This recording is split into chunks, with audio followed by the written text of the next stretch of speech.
Hello, I am here to just give you a few tips and tricks on how to play more efficiently.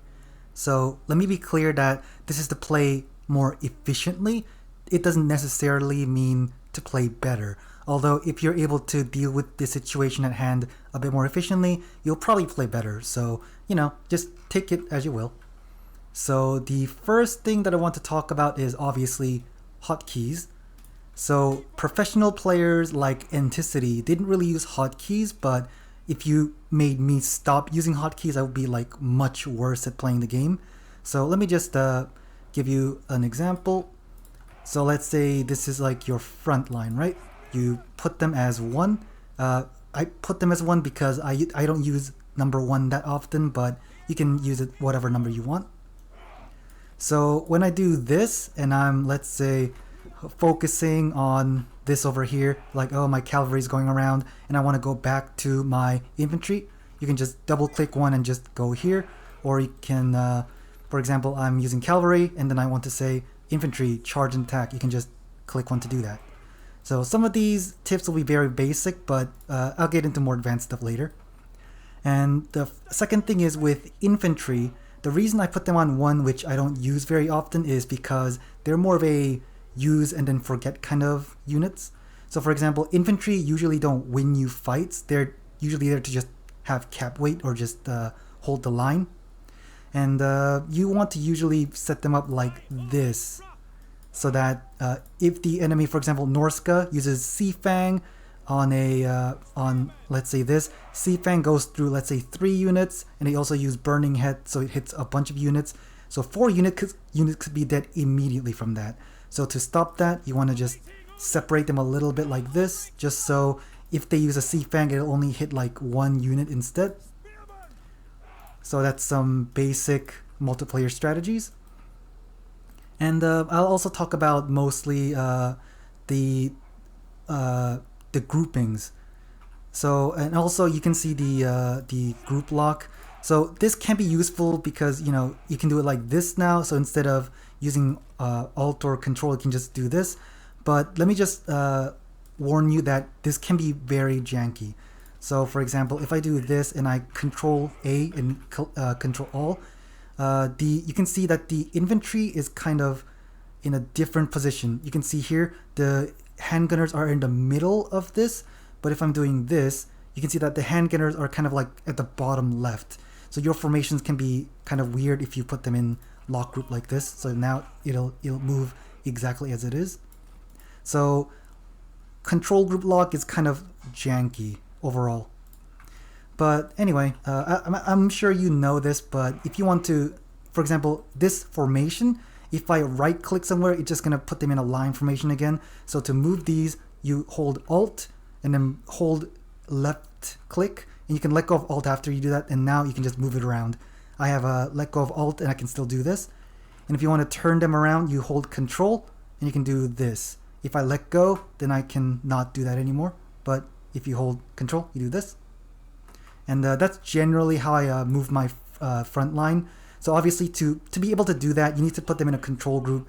That's why putting infantry on a control group is needed.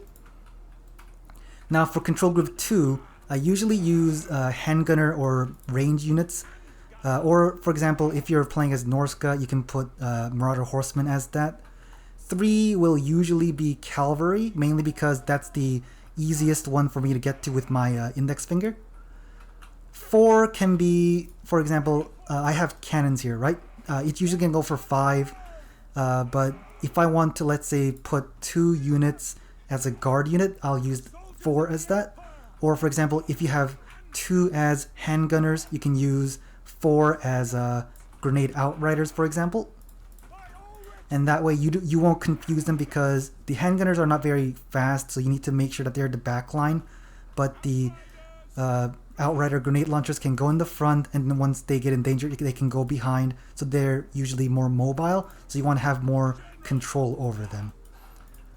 And the number 6 I usually don't use, but if you have like a bunch of different types of units, you can use that as your extras. And now number 7 is the special one. So I put my heroes, or specifically casters, as my number 7. And the reason for that is if you go to settings, controls, you can see in battles, I think. Let me just go here. Okay, I'll talk about the spell slots later, but special abilities. Yeah, create select units. So you can see here, control 7, that's how you get to 7, but you can see here as the extra key is E. And now that means that even though 7 is very hard to reach, I can reach E very easily.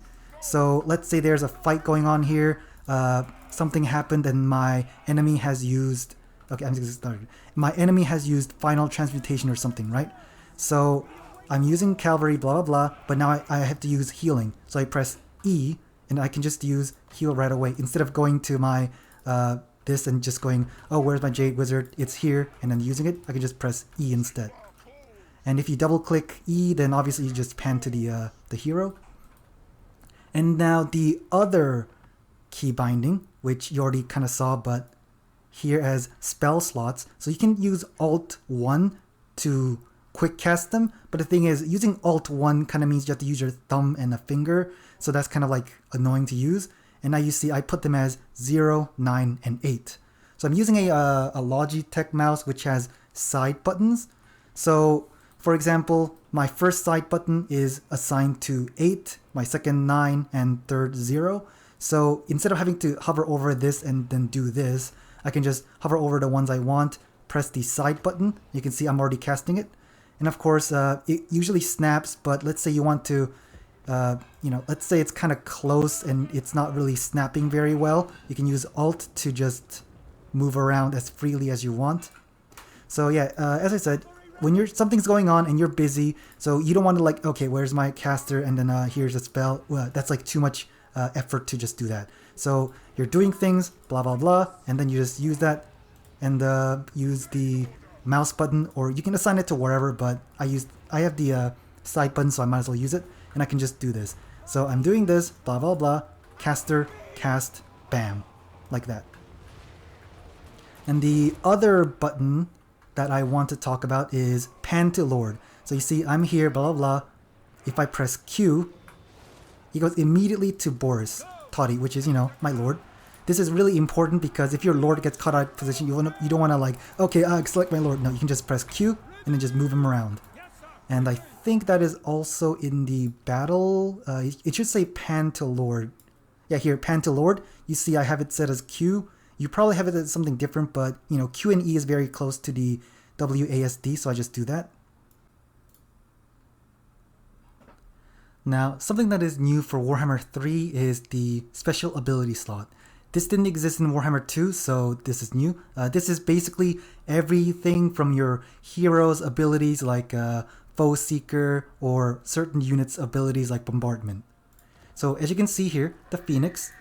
So some of you might be doing it kind of like, you move them around and then you click here, like hover over this and click, which is kind of like, if you want to be very precise, it's very difficult to do. So what you want to do is I set it up as ZXC, which is the first 3. So we're going to just hover over this and then click this and then just Z all around. And you can see I am just bombarding them around. Whoop. And I can just do this. This is kind of an extreme example because, the Phoenix and Gyro Bombers have a bunch of abilities like this. Like they have 10 charges.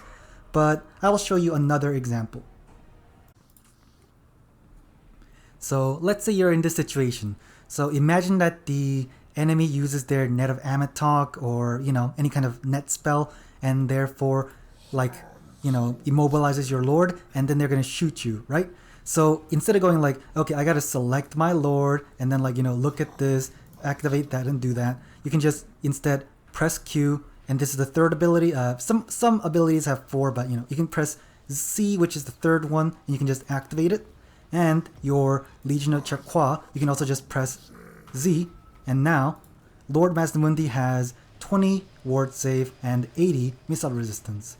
So instead of having to just click around and everything, you can just do that especially if you have to react quickly, you can do that to give your Lord or a lot of defenses or whatever. There are many uses for that. So you can see this is kind of one of the rare cases where you have more than 3 abilities. So as Master Moon, they usually bring Banishment, you bring Ruination of Cities, and Cold-Blooded you just kind of have, and you bring Shield of Old Ones. Usually you only bring 2 or even less. 3 is usually very rare, so that's why I only have ZXC. But if you want to also use V or whatever, you can do that. And as for spells, you saw that I only have 3. So like, I have 8, 9, 0. That's because in multiplayer, it's very rare that you would bring more than 2 spells. Sometimes you just bring 1. So that's why it has only a few options for that. It will be done. There are also some specific hotkeys you can see here. Unit speed, melee, halt, and all that. So for these things, I think the only ones that you really need to be careful or use is this toggle melee mode. This is important for skirmish or skirmishing unit like the war wagons. So you can see here, if I click them, they'll fire. But if I press F, you can see this activated, which means they're going to melee. And you can see that they're going to melee. So obviously, you only do this when you think you have an advantage, but it does allow, for example, your Marauder Horsemen to actually distract the enemy's range and such. And another one that I would personally use is G, guard mode. This is very important for things like cannons or handgunners, because what they usually do is, once the enemy flees or the opponent like makes them run away, your units can just go to the front line and get killed. So by using G, you can just activate the guard mode so that they don't overextend. You can also use fire at will and like skirmish mode, but I don't really use them too much. For Marauder Horsemen and these kind of units, I would just activate them anyways and leave it at that. Then they would run away by themselves, so I don't need to micro them as much. And then if I need to go into melee, I can just press F and just make them go in anyways. Like that. And then once I get out, I'll just tell them to, okay, go this way, deactivate fire at will, and they'll just, look at this, they're just running away by themselves. So I don't think you need to activate them too much. Some other tips that I can give to make you more efficient is obviously replays. I'm not going to give you the exact file of mine, but I have it up here. So it'll usually be in your app data, roaming, creative assembly, Warhammer 3, and replays.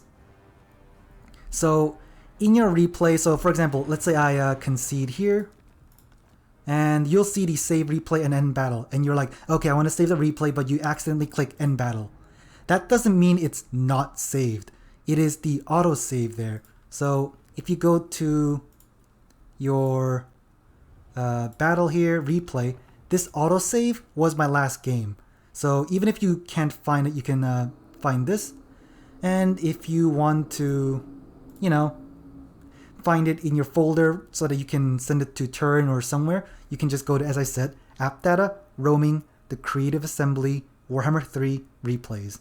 And you can also, it'll be called autosave replay. If you change the name and then play another game, another autosave will show up. So I suggest you change the name, upload it to, let's say, Turin's community replays. And if you, for example, lost and you don't know how you lost, you can ask, hey, can you just take a look at this replay and tell me what happened? Then that's fine. Don't be afraid to ask. Another tip, obviously, is to practice. So, you don't have to practice with people. You can just do a skirmish against AI. So, obviously, the AI is kind of dumb, but it gives you kind of a controlled environment so that you can test out builds.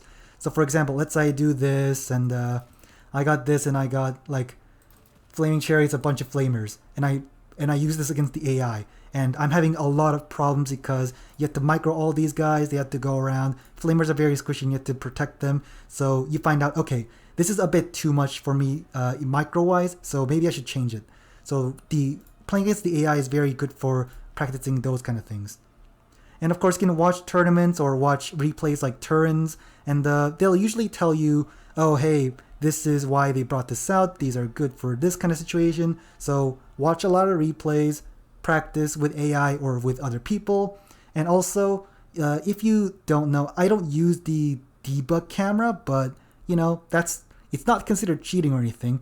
Like even if you use debug camera in a tournament, like literally no one can tell because it's one of the game notepad settings. So, for example, right now there's a tournament going on, and if we are in a different version, then I can't even join this, right? Because it's a different version. But debug camera isn't like that. If you have a debug camera and the opponent doesn't have a debug camera, you can still play. If you both have it, you can play, like, for example. So it's not really cheating. You technically get an advantage, but anyone can do it. So if you're like, oh, there's like too much going on, the camera's not like far enough and I can't see everything, you can use the debug camera. The reason I don't use it is because in Domination, when you select the summon points, it like zooms you in, so you have to like scroll back again. I just find that annoying, so I don't use it. But yeah, all those, if you take into consideration all those things I talked about, like the hotkeys, like your number formation, and like the the replays and practicing, you should be able to play a lot more efficiently. This game is usually a lot about just practicing, so I suggest you play a lot more games. If you don't have time for that, then watch videos while you have free time. You don't have to play it. You can just see, oh, this player does it like this, maybe I should do it like that, things like that. Anyway, thanks for watching.